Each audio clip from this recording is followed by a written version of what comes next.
As somebody once said, what happened? Nebraska's opener at Illinois, and the Huskers have to head home as a touchdown favorite, but a loser 30-22 with a valiant fourth quarter comeback that came up just shy. We talk Huskers football here every Tuesday night, 8 o'clock Eastern, 7 o'clock Central there in Lincoln. Greg Peterson, Husker Online, joined this week as well by Abby Barmore from Husker Online. There on the Rivals Athletics platform. How are we doing tonight, you two? Hey, surprisingly pretty good after the outcome of the weekend here. I was expecting kind of a downer of a week, but it really hadn't been that much as far as I've seen.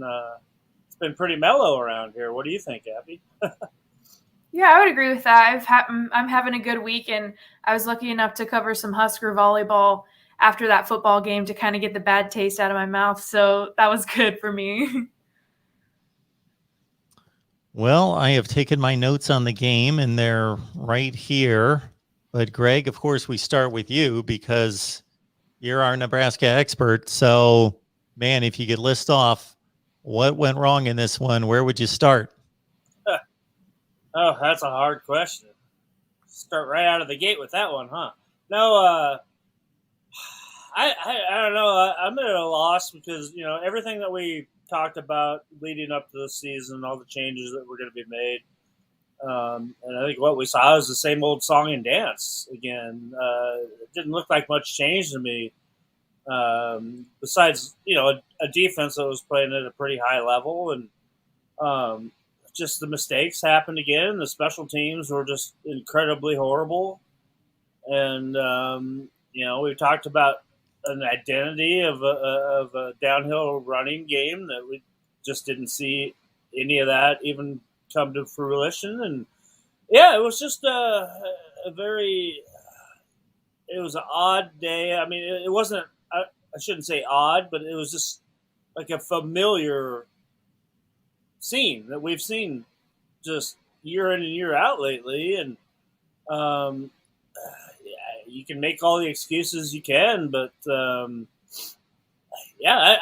just it's bizarre. It really is bizarre, and hopefully they can right the ship after this and get pointed back in that direction that they were hoping to be in. And unfortunately now you're 0-1, and you've lost a conference game on top of that, and you've crushed any kind of this momentum that we had going into the season. And yeah, it's time to man up now, and then to see what you can do moving forward. Jojo Doman, the the linebacker, I guess he plays a special spot. But he said on his podcast, The Beat, that's actually powered by Husker Online, he said that he thought Nebraska, they had found so many ways to lose that they just had to find a way to win. He said that before the season. Well, of course, I think they found some new ways to lose, which is really interesting. But you think statistically they would have to find a way to win, right? So I'm with Greg. It was pretty brutal and kind of mind-blowing how some of these mistakes keep on happening after they put so much emphasis on it, especially that special teams. They talked about it literally every single day. We had a press conference in the fall and the spring, and yet it still looked just as bad or maybe even worse than it had before. So I think this FORDHAM game, it's going to be really important for them to create just a little bit of confidence and some sort of mojo and have a little bit more room for error. I guess on the good side, they get to play Fordham this week to work on what they need to work on. So that's the good side is, okay, we get a breather. We're so much better than this team. Not that they should approach it like that, but you know what I mean in regards to this type of game to fix some things before we dive back into it at a higher level. But on the downside, from the public's perception standpoint, they really can't do anything right this Saturday. It doesn't matter what the score is. Doesn't matter what they do. They're going to have to make amends later in the season, because if they beat Fordham by 20, if they beat them by 50, if they beat them by 100, people aren't going to be satisfied because it's a game against Fordham. But if they can block out the noise, not care what anybody has to say, this may be a good thing for them to take on a team that they can work on some things, look at the film and say, we did X, Y, and Z wrong, and now let's go out there this week and work on those things. But I guess the three things that come to mind in terms of mistakes, Abby, as you lay it out there, the Cam Taylor-Britt catch at the half-yard line on a punt is just classic. No, you don't do that. That was a disaster, a debacle, and then throwing the ball and the whole deal, and then it turns into the first points of the season in college football. And then the other ones, just because, again, we've seen it so many times, Adrian Martinez coughing up the ball at a point where I think we had a 9-9 game. Yeah, it was 9-9. Mm-hmm. And you were thinking at that point, okay, are they going to sit on it? Or no, they've got plenty of time. They got 50 seconds to a minute, something in that range to do something. So they're going to do something. Didn't protect the football. And it just perfectly bounced up for the defender to scoop up and score. And then, of course, there were two plays. Well, it was the interception. The interception, when they were up by a touchdown, would have had great field position at the 35-yard line. The personal foul wipes out the interception, plus they get tacked on the other 15-yarder, and it becomes from you're up 9-2 with the ball in great possession to go up by 2 scores to they practically gain a football field and penalty yardage to go ahead and tie the game. Just mistakes upon mistakes. The whole thing just festered. I mean, it just grew like a cancer. Once the mistakes started, they just didn't stop, and all of a sudden, you're going to go in and probably take the lead at halftime, and then all of a sudden you're down 15-9, and then you give Illinois a huge time chunking drive to wipe out pretty much the whole third quarter to start the game off, and really or start the second half off and dictate the rest of the way that game went. And those were just costly mistakes. I mean, the Caleb Tanner penalty was just something that should never happen. Cost his team. Celebrate, great, but don't celebrate like you did and cost your team after a great play. And we saw things like that. Cam Taylor-Britt's punt return, he knows better than that. The punt before that, I think Oliver Martin was the one out there, and he was parked on the 8-yard line. And that thing was going over his head, and he just started walking away from it. But Cam, for some reason, I think just in his head, he wants to make a play, and it just kind of lost his thought process on that. And it's the heat of the moment type of thing, but that really changed the whole momentum of the game. And it just, like I said, it just mushroomed from there, and it's so hard to come back from that. And the special team, you missed 2 extra points. You put yourself in such a hole, and you're coming back from that too. And I'm not trying to blame Connor Culp for anything, but they scored to make it a 1-score game, and he misses an extra point. And all of a sudden, now you got to get 8 instead of trying to tie the game with a minute left when you finally get the ball back. And I don't know. It's so bizarre. And the thing to me is that I just don't understand why. And we got highlights rolling right now on Big Red Wrap Up. Abby and I, our boss, Sean Callahan, is one of the hosts on the show. And I have this rolling right now while I'm trying to talk, and I'm watching it. And it was just so many little things that you think that you've gotten worked out. And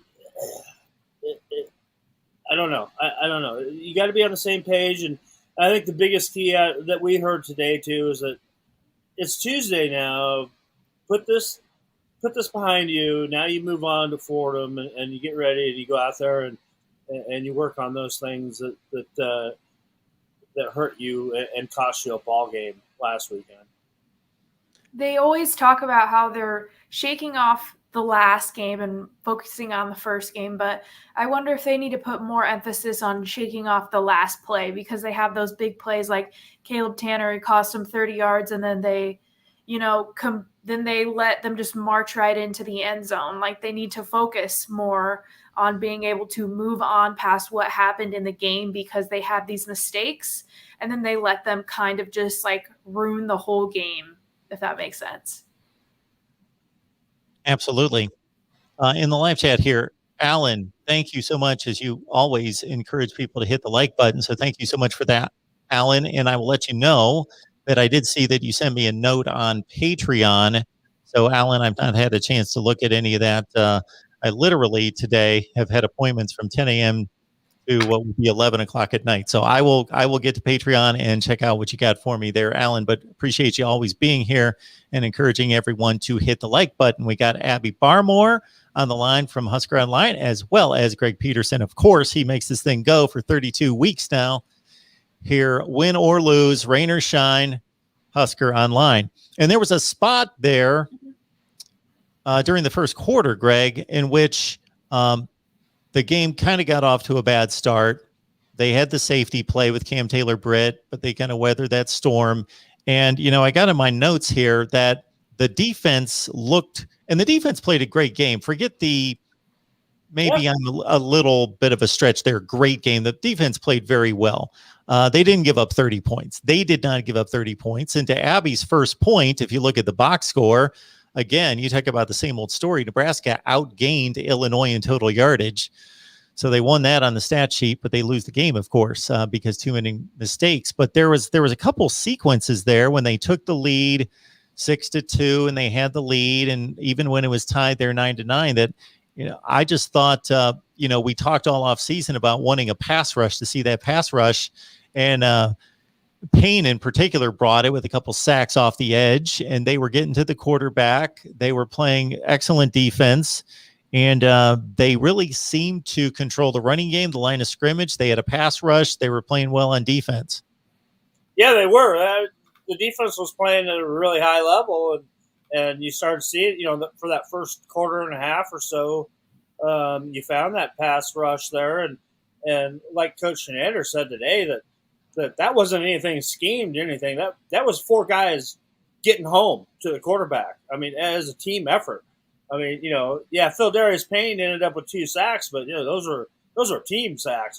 Garrett Nelson was right in there, and they Thomas got one too. Yeah, DeAndre Thomas had a great sack too, and they were playing at a very, very high level, and just like the same old song and dance we've talked about is the offense all of a sudden puts them in a hole, and all of a sudden it kind of changes the dynamic of what Illinois is trying to do, and they start running the ball the whole second half because they didn't need to throw the ball anymore, and so you didn't see that pass rush be able to be effective anymore in the second half, and it's just the way that we've talked about it so much that defense is a very solid defense, a stout defense, and they're loaded with depth, and they can just rotate and withstand stuff. But when the offense and the special teams just keep giving up points like they do, what do you expect? What do you expect the outcome to be? Well, I'm going to let you two have it the way I let Nebraska have it after the game. This is basically how I evaluated this one. So they only played one game. This is just one game out of 12. So they did play, and we'll see how the rest of it plays out, of course, but they played what we thought was one of the 2 or 3 worst teams in the Big Ten. Maybe they're better than that. We shall see. So it's not just disappointing from the standpoint of starting the season with a loss, but when you're playing a team that you're supposed to beat and a team that's really not been a good football team, that one is difficult. So I think the defense is as good as Greg prepped them to be during the offseason, based on what I saw. You're not in today's college football landscape going to shut teams out like you could 20 years ago. It's just not going to happen. These teams are built to spread the field and score some points. So you're going to give up some yardage and some points, but they only gave up about just barely over 300 yards of total offense. That's not much. They did get hit with some big plays, but again, you're not going to shut everything down. So my evaluation of the defense was that they played rather well. I don't think they missed a lot of tackles. They showed us a better pass rush than they have against a veteran offensive line. But offensively, That's where I've got my problems. I didn't see anybody on the perimeter that could really make plays. I didn't see the outstanding play of anyone on the wide receiver position or the running back position that I thought looked extra special. The offensive line did okay, but they certainly didn't dominate or control the game in any such way. And then I can't believe that we've gone this far into the show and we haven't brought up one name. That's, of course, Adrian Martinez. Well, that's kind of where my problems start, too, is that I thought we were going to see a different Adrian Martinez out there, more decisive and more athletic. And, well, I mean, besides that 75-yard touchdown run that was pretty electric, saw the same old guy that really was kind of looked lost out there at certain times. And yeah, I'm at a loss for words to, what I was expecting coming into the year. And I saw that question over there about a QB too, is that I'm even wondering too, I mean, what do you do after Adrian Martinez too? Because I don't think that they have a bona fide number 2 backup quarterback either at this point. Either Logan Smothers or Heinrich Harburg that they might be, feel safe going to. Matt Masker might know the offense better than anybody out there and might be the next guy up in my mind if you needed to pull Adrian Martinez out of there. So, yeah, things start at the top, and he needs a lot of help. Okay, he had a guy, a left tackle starting for his first time ever.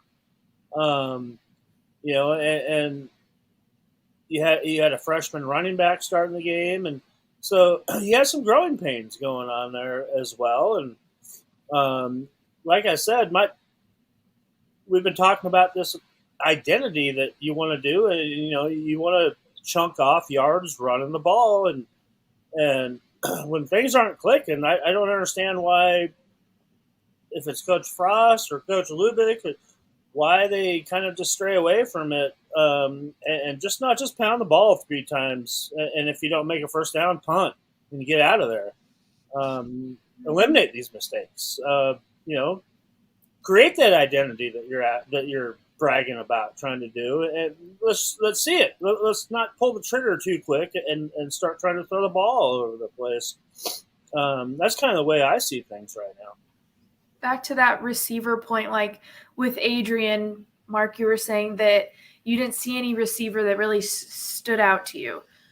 But we did see Adrian do things like completely overthrow, like, was it Wyatt Luer in the end zone? Like, completely overthrew him. Somehow he overthrew Austin Allen, who's 6'9". Chris Hickman. And a few times Chris Hickman. So we're not going to be able to see what these receivers can do if Adrian can't make those passes when he has time in the pocket. And if he doesn't have time in the pocket at all, he's going to have either be forced to, run it out or make bad decisions like we saw with the fumble. So it's going to be hard to be able to gauge what they have in these receivers if nothing is working up front. I've made this statement once in a while when we get on these college quarterbacks, and I made it with whatever analysis I had after the game. We took calls after the game that I think we get on these college quarterbacks a little bit too much, just because then we watch these guys on Sunday who are almost perfect, like Tom Brady and Aaron Rodgers and Drew Brees, who are just ridiculous. So they're going to miss some throws. He threw the ball 32 times. You're not going to throw the ball perfect every time. But he did miss too many throws. He missed a lot of throws. And guys were open. They weren't like he was trying to thread a needle.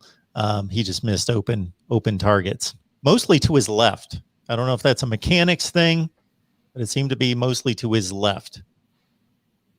It seems like, like a thing he's been with his whole career. I don't know. I'm not a quarterback's coach. I never claimed to be, and I don't know. To me, it's all a decision-making thing is what I see. I mean, I've been around the game my whole life, and I just see as a decision-making problem that's processing things in his head right now. And I don't know what you do to fix that. Go Big Red says Martinez is throwing off his back foot. I know that there's been talk about his mechanics not being the best. And if you're really not tight with mechanics, then once the bullets start to fly and the rushers are headed at you, then that typically falls apart pretty quickly because you can't be thinking about what you're doing. You just need to go out and be able to do it. I don't see, it's hard for me to even remember how many few times that he actually gets to step back and stand there in the pocket and actually make a throw when he's not on the run. So that's probably problem number one in my mind right now. So, yeah, the offensive line didn't get a push in the running game. They the longest run, take out Adrian Martinez, but the longest run from a running back was 11 yards. So Gabe Irvin only averaged 2.8 yards per carry. And, yeah, they just didn't do anything on the ground. Like I said, I think they abandoned the running game way too early. And even when you were down by 2 touchdowns in the second half, just keep running the ball, in my mind. See what you can do. Just limit those mistakes. That's what stands out. Just come on. Like they said, run the damn ball. At the press conference today, they were talking about how they stopped running the ball as much because they felt they were down, so that they need to pass and try to get that score up. But like you said, it was like 2 touchdowns at that point. And last year, Illinois had like the worst rushing defense or something in the country. And I understand it's a new coach, but those are pretty much the same guys. So if you just kept on running at them, especially with the way that offensive line, the Huskers, has been hyped up a little bit, maybe that would have gave them some confidence. But we also saw that they weren't completely up to standard on Saturday. Yeah, and it was all the same guys. They had 41 seniors and 22 super seniors on that team? Yeah. Yeah, the most in the country coming back. Yeah. Crazy. And like I think I said last week, I didn't know if that was good or bad because they had a pretty bad football team. If you bring all those guys back, is that good or bad? Well, they should be better. I want to know. They're leading the Big Ten right now. They are your Big Ten leaders. They are. They are technically that. And nobody ever said that Brett Bielema couldn't win a Big Ten game because he's won quite a few. He won 3 consecutive conference championships. So he's been there and done that. I think he really enjoys playing against Nebraska too. I get that sense from him. Well, when you've grown up in Illinois, you played at Iowa, then you coached at Wisconsin. Nebraska is just kind of a normal, as a new team to the Big Ten, kind of a normal nemesis or a appropriate nemesis, I guess. Absolutely. So I hate to squeeze you too with the math, but man, it's so early in the season. I hate to count this team out before Labor Day, but man, I just thought this was a game that they had to have. Yeah, they did. Now, of course, there are going to be games won and lost throughout college football in the country that are unpredictable. Of course, that's going to happen. But unless things get really crazy in this division, Michigan State and Purdue are the 2 worst teams they're going to play in the conference the rest of the way. Those are the 2 games but other than that, everybody else is pretty darn good.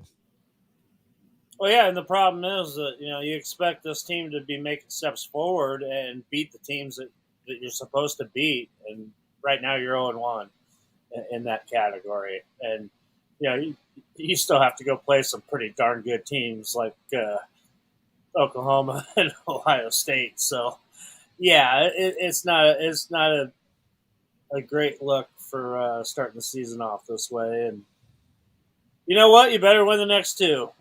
Fordham and Buffalo, right there. You got 2 feel good games coming up, and then see what you can do on the the 18th of September down in Norman, and maybe we can change our opinions right now of this team. But I think what I went out on a limb was that last week when I changed my prediction to 8-4. Was that last week or 2 weeks ago?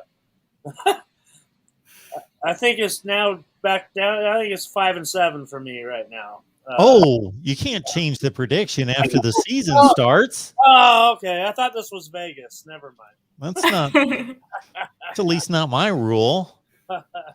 I'm scrambling for my prediction here. So it's official right here. I wish I wouldn't have crossed this out, but my initial prediction was 5-7, 3-6 in the Big Ten.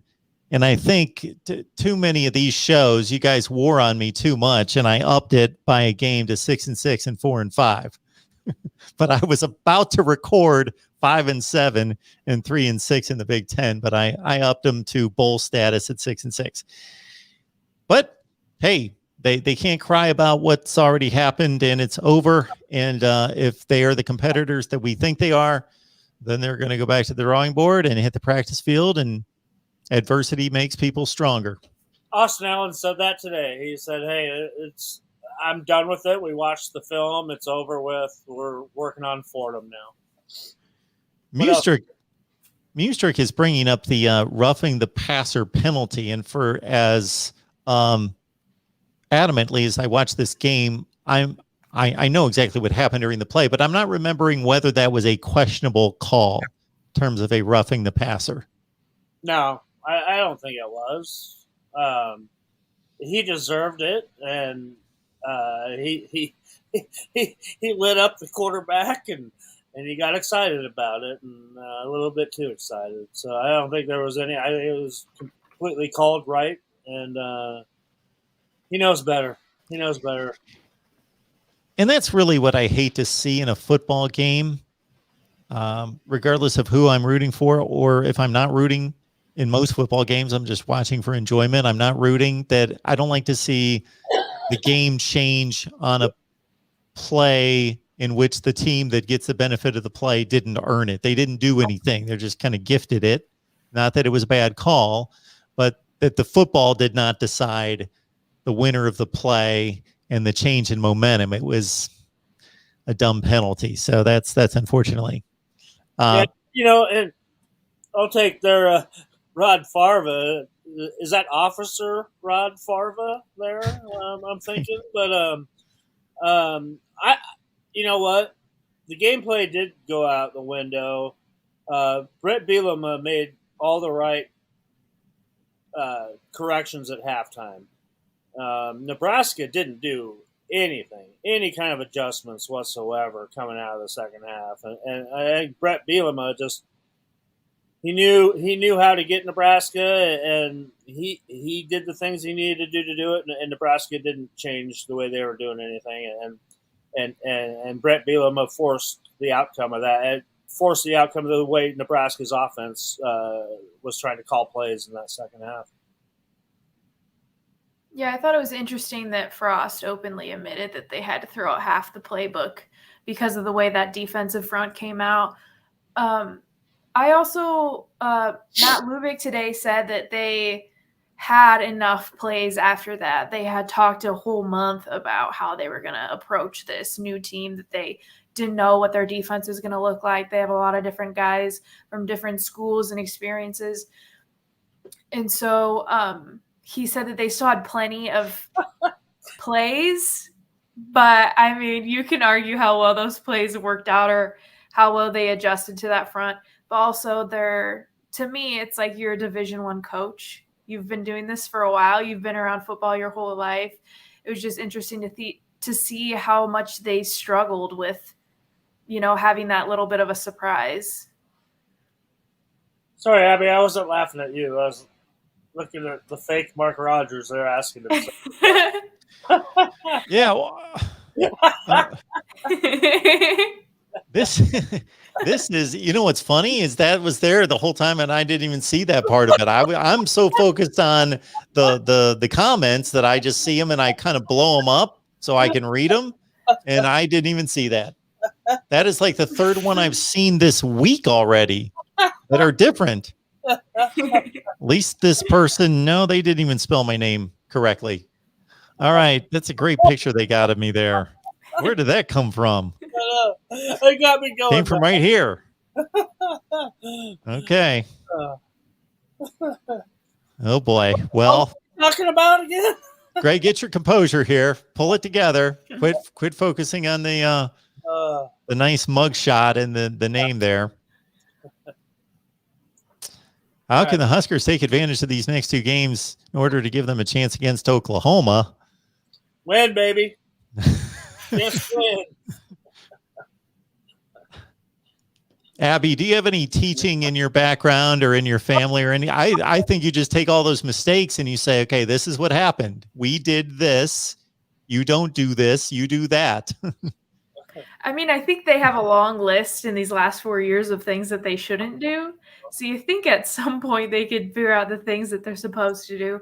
But for these two games, I think what they really need to figure out is their identity, like the offensive identity. Try to work through like these connections in the game from Adrian to these receivers and the tight ends, and get the tight ends more involved and see more of a running game.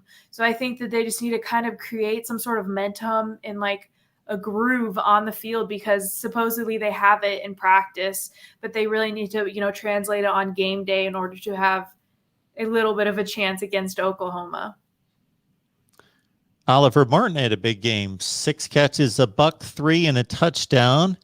And he ran that post pattern that Adrian actually made, what I think off the top of my head was the best pass of the day, especially since a rusher hit his arm and he had to kind of just fling it. And it was perfectly lofted out there for like a 43-yard gain.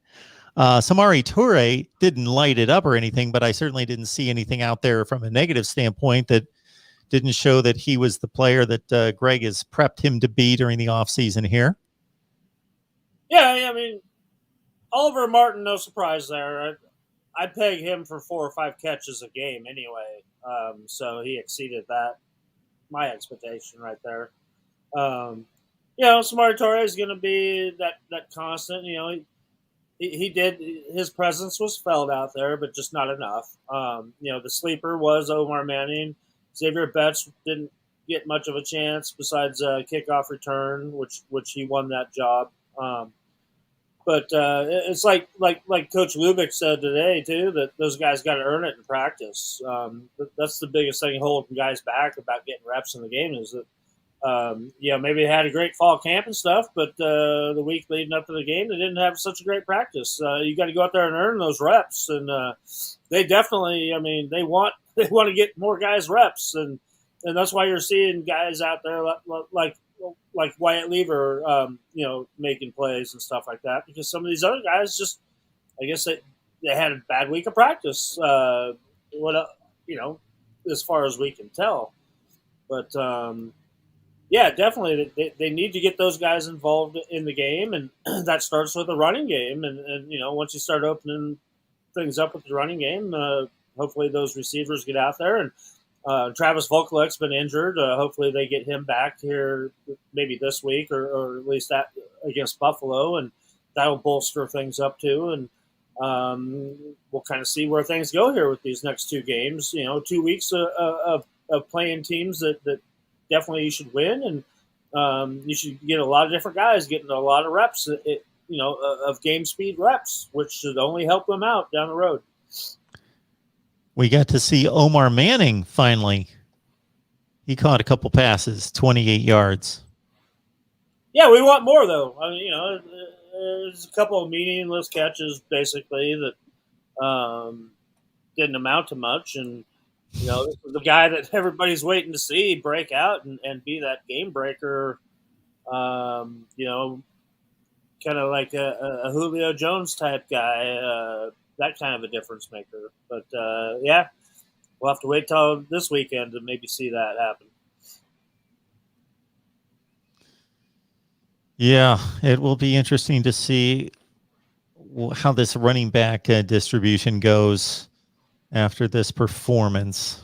They only had about 19 carries out of the running backs. Irvin had 12 and Johnson had 4, step 3. Yeah, not enough. No, not even close to enough. Not even half enough that you need to do to be successful. And Greg, I thought of it immediately when it happened. We shouldn't have to talk about this, but we did a couple times during the offseason. They had a bad snap. Yeah. He did it again, didn't he? Yeah, it cost them bad. Cost them big time.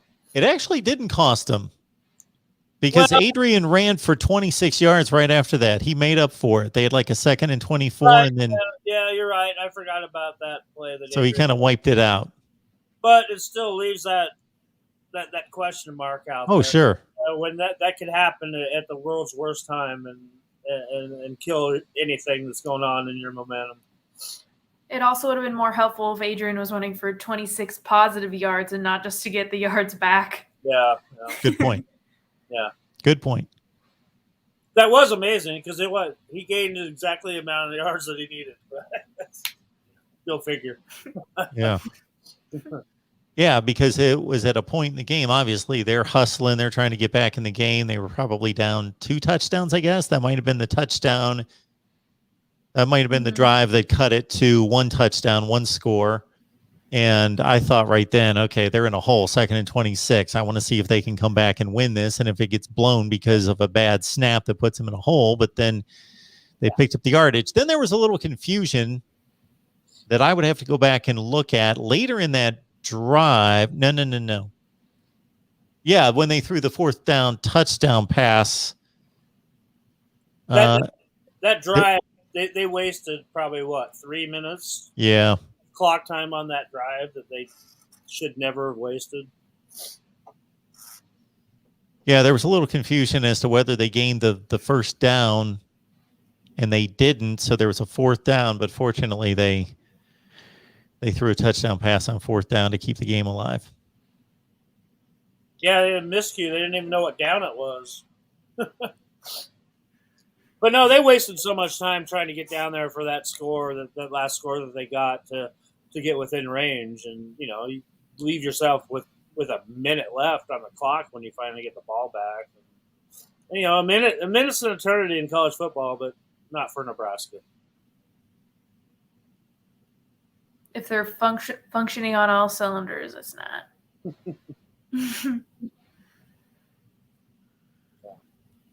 We talk Nebraska football with all of you each and every Tuesday night at 7 o'clock Central, 8 o'clock Eastern. We got Abby Barmore here with us, and, of course, Greg Peterson from Husker Online breaking down Nebraska football for us. And Illinois got the better of the Huskers 30-22, college football's first game of the season. And now it's on to Fordham, Buffalo, to get prepared for Oklahoma on the road. Invite everybody, of course, to leave your comments and questions. Keep in mind, we got Venmo, PayPal, and Cash App. For any contributions, just please put a notation there that it goes toward the Nebraska show. And also keep in mind that we've got Nebraska post-game after every game, as we did this past week against Illinois, right here on the Nebraska channel, right after the game, the Nebraska post-game. And post-game coming up for roughly 15 teams this week. And so be on the lookout for all those post-game shows. Just follow me on Twitter and lock it in here on our various channels.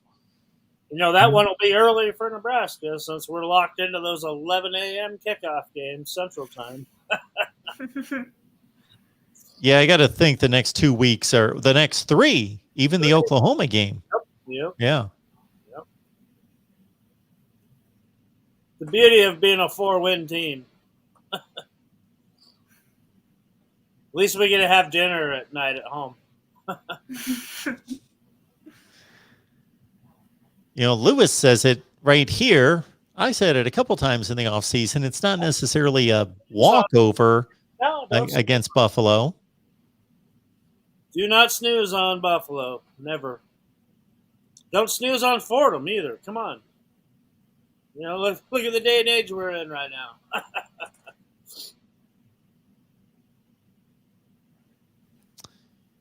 You do have a recruiting trip coming up, right, Greg? No, 17th of September. I'll be down in San Antonio. Yeah. Until then, I'm kind of sticking around, about our 100-mile radius around here. A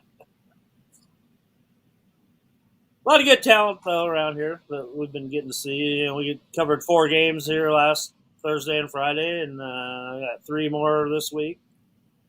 So, seeing a lot of Husker commits and Husker targets do well right now around the state here.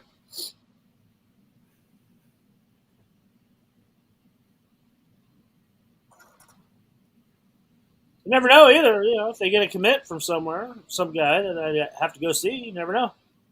Book a flight and go down there.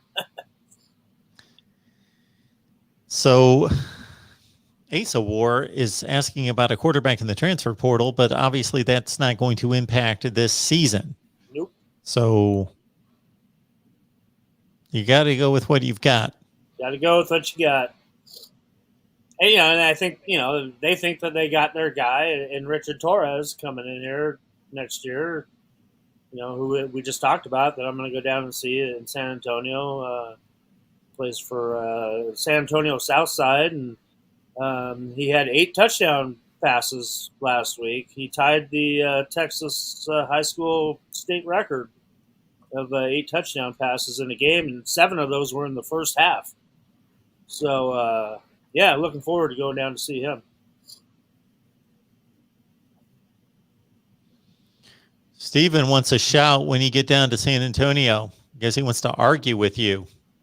Okay. Well, okay. He's not the only one from down there right now in San Antonio that would like to argue with me. So join the club there. Navy Thomas wants to see Logan Smothers play. Tripp's house, okay? Never mind. Our buddy Navy Thomas is looking for Logan Smothers to play. We'll see. That's not my decision. It's above my pay grade. So, Mike Wilson, are you looking at any players from Millard North? I got this one for you tonight, Navy. There you go. My dad served on the Hornet. Yeah, Okay. That's for you, brother. That's a good-looking hat. Yeah. Millard North, Greg, any prospects there? Oh, boy. Mike, I'm sorry if you're a Millard North grad right now. I feel for you, brother. Millard North's not right now. It's kind of that cyclical thing in the Omaha metro area that Millard North just is not getting athletes right now, and they got one of the most legendary coaches around here, the only coach that Millard North has ever had, in Coach Fred Petito. He's a legend here. But unfortunately, right now, the athletes just are not. Most of the athletes are heading out to the Elkhorn area, which is a little bit west of Millard, because Omaha has been growing so much westerly towards Lincoln, and there's a lot of new high schools going up out west, and Millard North has really, really suffered because of this. And you're talking about Eric Crouch went to Millard North. Coach Petito has won several state titles at Millard North, and right now, a little bit better than last year, I think, though. Possibly a playoff team, but not really any prospects right now. Just the athlete pool just is not the same as it used to be there. All right. Jeffrey, G61, need a stronger post-game show, Mark. Do you have any suggestions? Jeffrey, G61, if you got any suggestions, I'll take them. All right.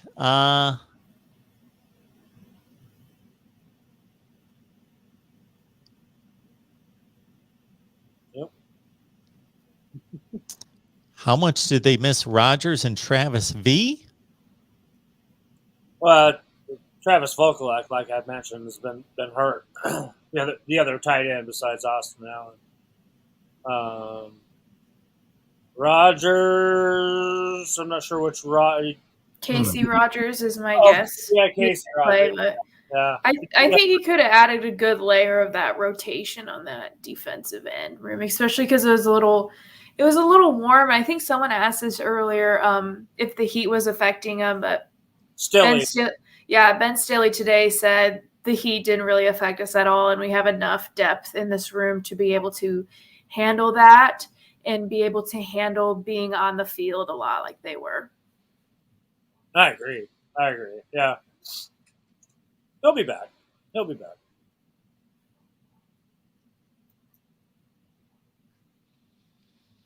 Whether it was the post-game news conference after the game or the news conference, the weekly one that is either on Monday or Tuesday, did they already have that? Yeah, we're done for the week until Thursday. Coach Frost will address us Thursday morning after practice. But, yeah, we Monday press conference and then Tuesday post-practice is our access for the week. So Wednesday's my day off. It's the only day off I get, so I enjoy my Wednesdays. Was there anything said that beyond the coach speak that we can take as being any kind of meaningful dialogue or changes that may take place? I just like the upbeat attitude of everybody and not thinking that this is the end all be all crushing blow. I think that they've put it behind them, and if they had a chip on their shoulder going into last week, I think they have 2 chips on their shoulder now, and they have something to prove. They definitely have something to prove, and I think we heard them say that today. That why wouldn't we have anything to prove? Hell yeah, they do. So I think you're going to see them come out on Saturday and with the killer instinct in their eye and be a completely different football team. And that's what I like to hear, because it doesn't matter what guys like me have to say. I'm going to look at the schedule. I'm going to evaluate the game. I'm going to do what I do, but that doesn't impact them. And I can say whatever I want. They're not going to win a game, or they're going to go 5-7 or whatever, people like me, but they are the people that actually have to go out and do the work. And why do individuals go to college? They go to college to prepare themselves for life, to prepare themselves for a career. Well, in life, you get knocked down. There's adversity. You sometimes blow it, whether it was adversity because of your mistake, or it's adversity just because something else went wrong, or somebody else did something wrong within your company or within your environment. And you can't just give up and say, well, I feel bad for myself. I feel sorry for myself. And, it doesn't look good coming up ahead. So I'm going to give up. No, it's life. So this is a microcosm of life, trying to get through and survive and fight through a football season and make it a success. And so regardless of, even if they had to play the New England Patriots for the next 12 consecutive weeks, you go and you work hard and you believe that things are going to get better. And that's the only way to succeed in life. By the way, I went to college just to party. So, well, that was you, Greg. I'm not out there. And I haven't prepared myself for life yet. So there you go. Well, I was talking a good game, at least. I was talking about why others went to college and what they agree. Anything you said after that. I was just thinking about my college life. Sorry. What were we talking about again? Oh, yeah, Nebraska football. That's what we do talk about here. And we'd like everybody that joins us on a regular basis to go grab a couple friends and bring them on board as well. Tuesday nights, 7 Eastern, 8 Eastern, 7 Central. Right here with Greg Peterson. He's done this 32 consecutive weeks with us from Husker Online. And for a second time, we're pleased to be joined by Abby Barmore from Husker Online as well. How's that volleyball team looking? Great, actually. They have 6 new freshmen that are quite outstanding, honestly. And one of them, Lexi Rodriguez, she won co-freshman, Big Ten Freshman of the Week this week. So that is super exciting. She's actually the starting libero as a freshman. She took over from Kenzie Knuckles, she was just voted a team captain. But Kenzie has been the starting libero for the last 2 years. And then Lexi Rodriguez came in as a freshman and took that spot from her. So it's quite a fun team to watch. And they're only about 2 games in. And so there's a lot of potential for them. And yeah, it's a good team to cover because they have typically more success than the football team does. Didn't they have a gold medalist there in the house this weekend too? Yeah, they did. With the Olympics, they had their volleyball team that won. They had 3 former Nebraska players on there. So they had 3 gold medalists in Justine Wong Ortantes. She came on Saturday and was kind of honored in between, I think, the second and the third sets. But it was so loud in there, I couldn't even hear what the announcer was saying. It was quite something. I had goosebumps. It was a big moment, for the return of sports to have that kind of moment. Cool stuff. Very cool. Yeah. Very cool. You can join these two on Husker Online. And you can also join Greg's video interviews, news conference clips, practice clips, game clips, all the video intake right here on YouTube on Husker Online. Just look it up right there. Just to add, I mean, we know this is a Husker football show and stuff, but a lot of fans around the country that don't know how crazy of a volleyball state this state is, they should check it out because this is like the hotbed of volleyball in the whole country. How did that happen? Hey, girls. His name's John Cook. Yeah, and girls like to play volleyball around here. A lot of homegrown, a lot of talent comes around from the Midwest. Yeah, there's a lot of talent in Nebraska, especially for volleyball.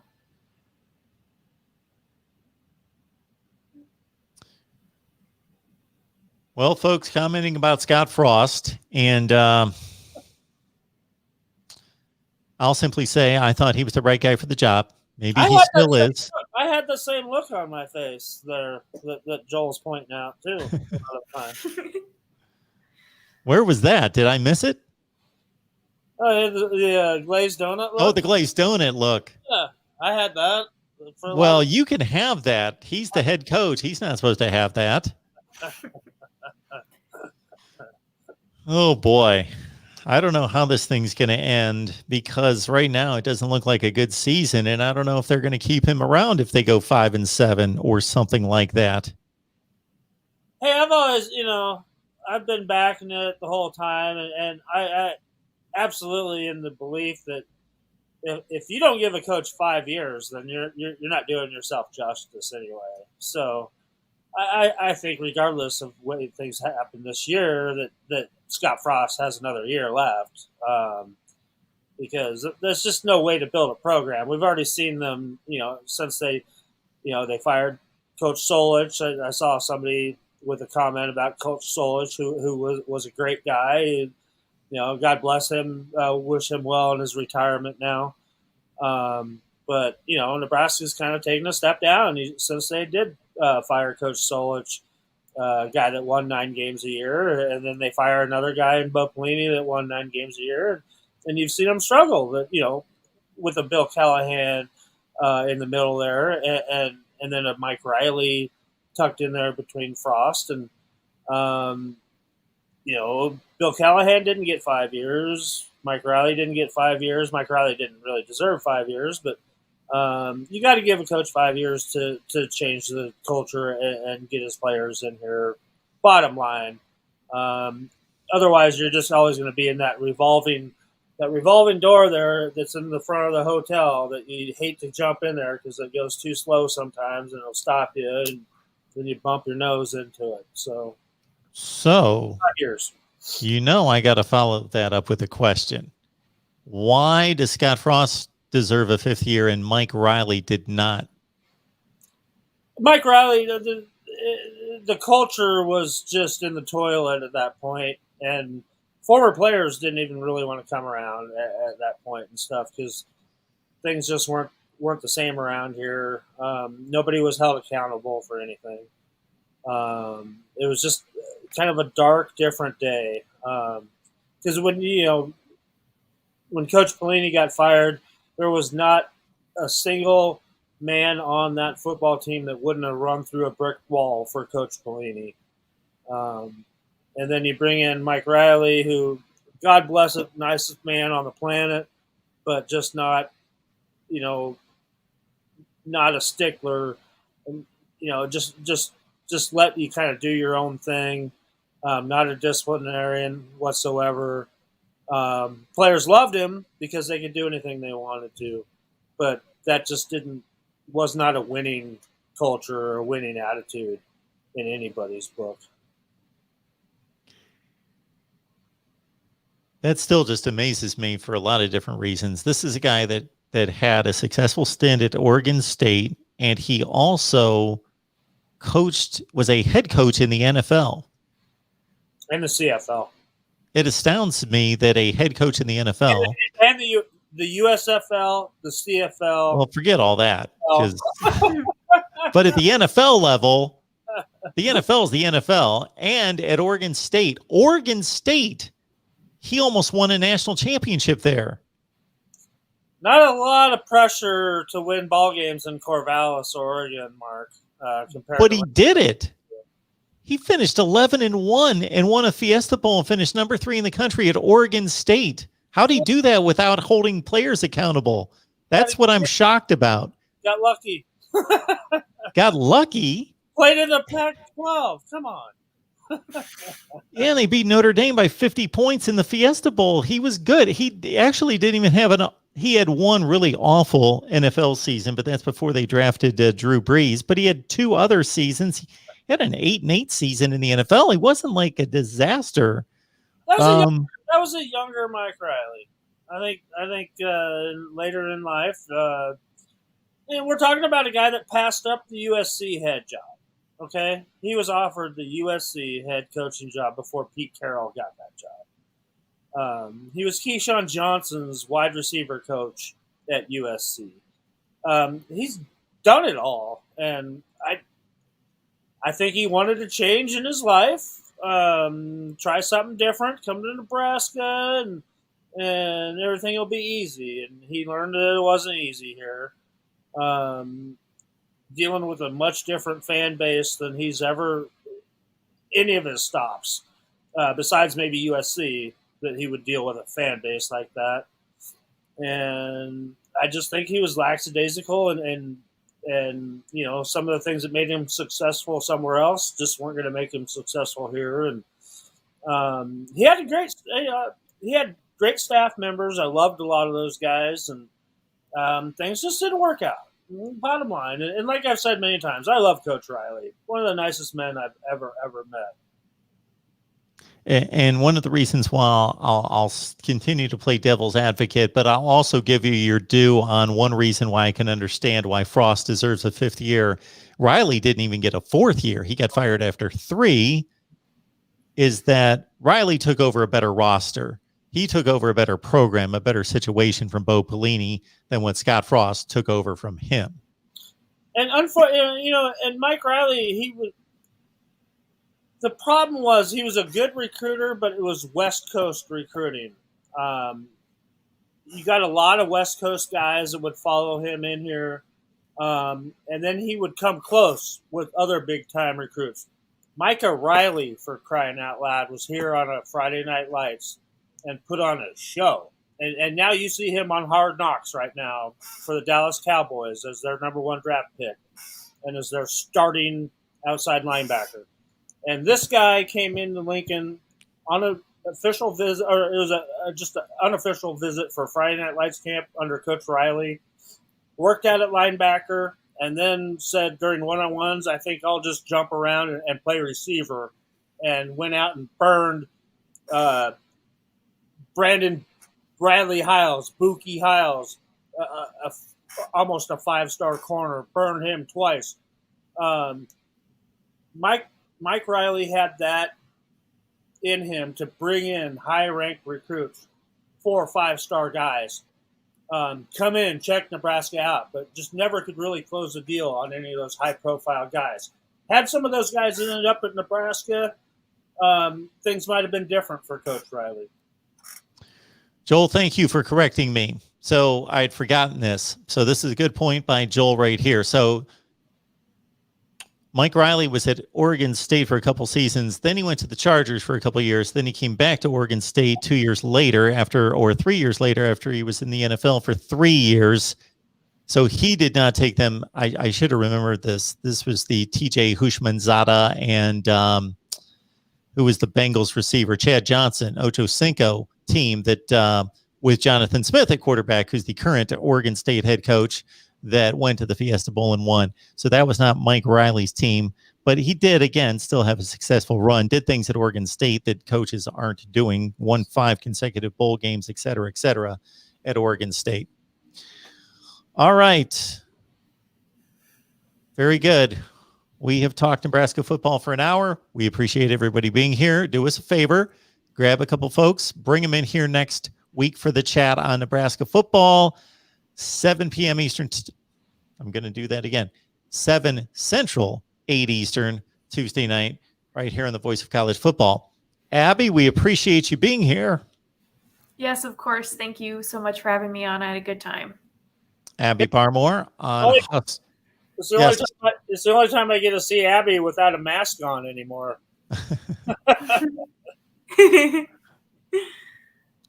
Well, fortunately, Abby, we get to see you here in full. Very nice.